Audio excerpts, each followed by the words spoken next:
Salut à tous, c'est Electronix de la team Azerbot et aujourd'hui je m'adresse tout particulièrement à nos confrères youtubeurs avec une astuce qui personnellement m'aide beaucoup. Comme vous avez dû le remarquer, chez Azerbot on aime mettre le paquet sur la qualité et ça passe aussi par exploiter au maximum toutes les fonctionnalités disponibles sur la plateforme qu'on utilise et que vous utilisez tous en ce moment, YouTube.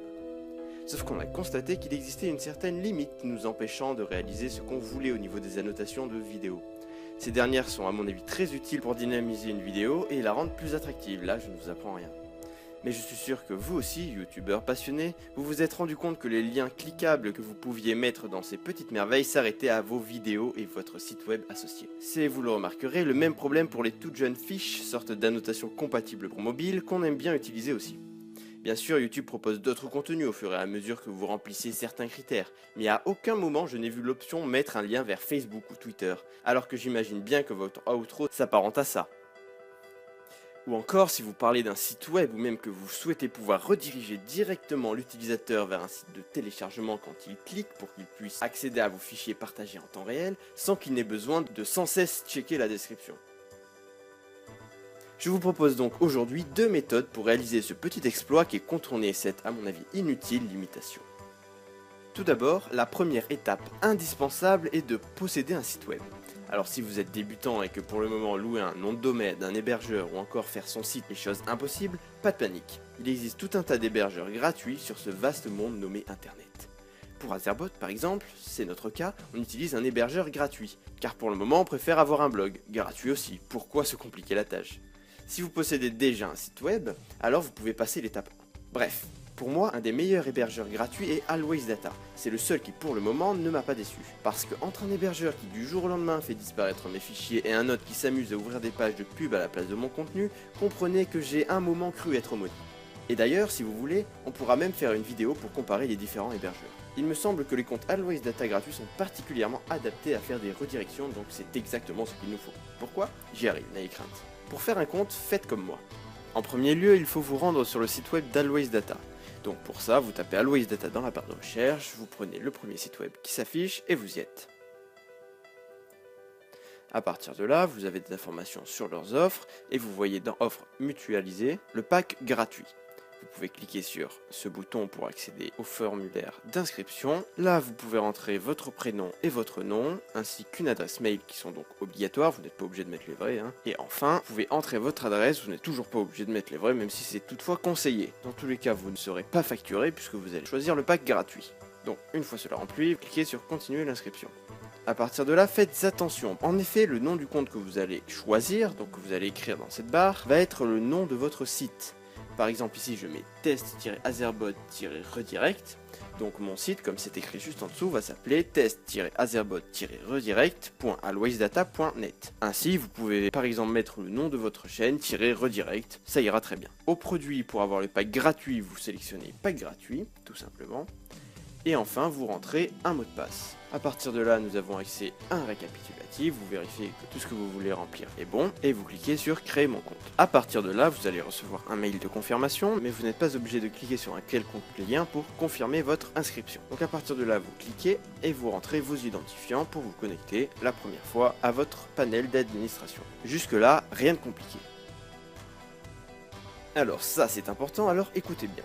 Vu que c'est une offre gratuite, il faut se connecter au moins une fois tous les 4 mois, soit environ une fois tous les 120 jours, pour éviter que votre compte soit suspendu. Quand je dis vous connecter, c'est bien sûr accéder à l'interface d'administration. Ainsi, vous disposez maintenant d'un hébergeur rien qu'à vous. Reste à le lier à votre compte YouTube pour qu'il devienne un de ces fameux sites web associés que vous pouvez mettre en lien cliquable dans toutes vos annotations. Si c'est déjà chose faite, alors vous pouvez directement passer à l'étape 3. Je pense que vous avez compris quelle sera l'étape suivante, mais avant ça, n'allons pas trop vite, je vais vous montrer comment lier votre site web. Pour ce faire, vous avez besoin d'un logiciel FTP qui va vous permettre d'envoyer des fichiers sur le serveur. J'ai ici choisi FileZilla car c'est tout simplement celui que j'utilise tout le temps et que je le trouve bien fait. La première chose à faire est de valider sa chaîne YouTube. Vous n'avez qu'à cliquer sur ce bouton, puis accepter les conditions, vous recevrez un numéro par appel ou SMS, et votre chaîne sera validée. Maintenant, rendez-vous dans les options avancées de votre chaîne, et posez votre curseur sur Site web associé. Ici, nous allons écrire le site web que l'on a créé tout à l'heure. On appuie ensuite sur Ajouter, puis sur Confirmer. Donc, comme vous le voyez, Google demande pour valider un site web d'intégrer un fichier à la racine de votre site. Suivez ce que je fais et vous verrez que le tour sera joué en quelques secondes. Donc vous téléchargez le fichier dont il est question, puis vous ouvrez ensuite FileZilla. D'accord, ouverture de FileZilla. Une fois FileZilla ouvert, vous récupérez l'hôte de votre site web qui se situe à la partie FTP dans le panel d'administration d'Alois Data et vous le rentrez dans le label hôte. Vous récupérez aussi votre identifiant qui se situe au même endroit comme vous pouvez le voir et enfin vous rentrez votre mot de passe. Le port, ce n'est pas la peine de le mettre, FileZilla s'en occupe. À la première connexion, vous acceptez le certificat, puis vous vous rendez dans le répertoire 3W. C'est là où sont censés être situés les fichiers de votre site web. Comme vous pouvez le voir, il y a un index. C'est ici que nous allons devoir rajouter le fameux fichier de Google. Vous n'avez qu'à le faire glisser depuis votre dossier de téléchargement à votre site web via FileZilla. Le fichier se télécharge, on vérifie que ça ait bien fonctionné. Si vous voyez cette page s'afficher, c'est bon. Et pour finir, vous cliquez sur Valider. Votre site web a été correctement associé à votre compte YouTube.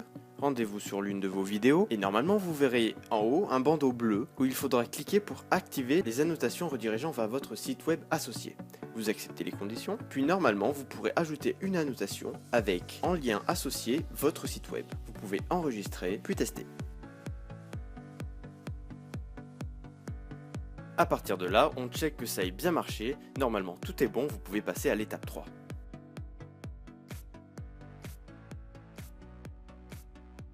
On va commencer en douceur. Il est temps que je vous explique comment on va procéder à l'exécution de la première méthode. J'ai nommé la méthode statique.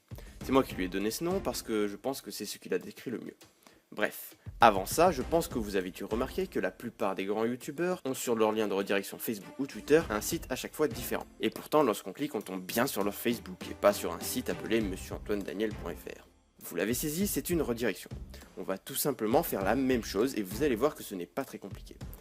Attention, Azerbot étant une chaîne 100% high-tech, il faut quand même qu'on utilise au moins une ligne de code. La voici. Bon, si vous avez quelques notions en PHP, vous l'aurez compris, c'est ce qui va nous permettre de rediriger l'utilisateur. Je vous laisse télécharger le fichier qui la contient en cliquant ici. Vous pouvez l'ouvrir soit avec un bloc-notes, soit avec un éditeur de texte, ça ne change rien. Ouvrez ensuite ce fichier et pour faire court et simple, à la place du site web d'Azerbot, vous n'avez qu'à mettre le lien du site sur lequel vous souhaitez rediriger la personne. Par exemple, votre page Facebook. Sauvegardez le fichier. Maintenant, passons côté serveur. Ça, c'est important. Vous allez créer un dossier à la racine, c'est-à-dire à la base de votre arborescence. Oui, bon, de vos dossiers, quoi. Qui se nommera par le nom du site que vous venez d'entrer. Par exemple, dans notre cas, Facebook. Dans ce dossier, vous ne mettrez qu'un seul fichier du type que je vous ai fait télécharger. Pour info, un fichier index.php fait comprendre aussi que c'est ce fichier qu'il doit lire quand il arrive dans le dossier, ici, Facebook. Ainsi, il ne peut y avoir qu'un seul index.php par dossier. Rien ne vous empêche cependant de créer un autre dossier dans ce dossier pour y placer un nouvel index. Bon, voilà, c'était l'instant culture PHP de la vidéo. Une fois le site mis en place, vous pouvez constater qu'en rentrant l'URL de ce dernier et en y incluant le dossier voulu, ici Facebook, vous allez être redirigé vers la bonne cible. C'est donc ce lien que vous devrez inclure dans vos annotations ou fiches en sélectionnant l'option site web associé bien sûr. Et ça marchera à 100% pour n'importe quelle URL que vous souhaitez implémenter. En gros, c'est comme ça que fonctionne la méthode statique. Ce qui veut dire que vous devrez créer un dossier à chaque nouveau lien que vous souhaiterez pouvoir publier. On arrive au moment que je trouve le plus intéressant dans cette petite astuce. La méthode 2, aussi baptisée par moi-même, Electronics de la team Azerbot, la méthode dynamique. Pourquoi dynamique? Vous allez voir. Et si manipuler le logiciel FTP à tout bout de champ ainsi que de remplir les fichiers index.php vous donne la nausée, alors cette méthode va vous plaire. Ici, vous n'avez qu'à uploader un fichier et c'est fini. Cette façon de faire est beaucoup plus abordable et plus flexible que ce que font les youtubeurs du moment pour rediriger. Par exemple, pour notre vidéo spéciale 1000 abonnés, on a intégré une sorte de module Twitter pour tweeter en temps réel, et on n'avait pas moins de 12 URL à faire. Comprenez que créer 12 dossiers était plutôt barbare. Je me suis donc décidé à coder un fichier qui redirige vers une adresse qu'on intègre directement dans l'URL afin d'éviter trop de manipulation. Vous pouvez télécharger ce fichier ici. Un peu d'explication s'impose. Donc ici HTTP build query va donc permettre de générer une chaîne de requêtes en encodage URL, bon c'est-à-dire qu'en gros ça va convertir tous les caractères qui sont susceptibles de faire bugger l'URL en caractères qui ne sont pas susceptibles de la faire bugger. $get est tout simplement ce que l'on envoie en paramètre à l'URL. La deuxième ligne, ça permet de récupérer tout le contenu qu'il y a après la variable, donc ici URL Azerbot redirect. Ainsi on récupère l'URL sur lequel vous voulez faire rediriger. Et enfin, la dernière, vous la connaissez, ça nous permet de rediriger en décodant l'URL. Donc je vous propose de repasser sur le FTP et de créer un dossier qui s'appellera redirect, puis placez-y l'index.php. Si vous voulez tester la chose, voilà comment vous pouvez procéder. Donc pour que ça fonctionne, il vous suffit de taper le nom de votre site web, /redirect, point d'interrogation, et là la variable donc url-azerbot-redirect, puis ensuite vous mettez égal, et c'est là que vous allez pouvoir mettre l'URL vers laquelle vous voulez rediriger l'utilisateur. Alors attention cependant, n'oubliez pas de préciser http : sinon ça ne fonctionnera pas. Comme vous le voyez, donc, ici, ça fonctionne. Pour l'intégrer à vos vidéos, rien de plus simple, c'est pareil que l'autre, sauf qu'ici vous n'avez plus qu'à changer l'URL et c'est fini. Étant donné que c'est moi qui ai créé le fichier, il peut contenir quelques bugs, alors si vous vous y connaissez un peu en PHP, n'hésitez pas à le modifier et m'envoyer vos améliorations. On peut dire qu'il est open source. Bref, ce petit tuto touche à sa fin, peut-être existe-t-il d'autres moyens de rediriger facilement depuis YouTube vers d'autres sites. Néanmoins, mes recherches sur le sujet n'ont rien donné. Alors si vous en connaissez d'autres, n'hésitez pas à les dire dans les commentaires. Dans tous les cas, je pense que ces réalisations DIY sont toujours sympas à faire, et si ça vous a plu, n'hésitez pas à liker et à partager à vos potes youtubeurs la vidéo, même sur les réseaux sociaux. Pensez aussi à vous abonner pour ne rien rater des futures vidéos Azerbot, une chaîne 100% high-tech. A bientôt.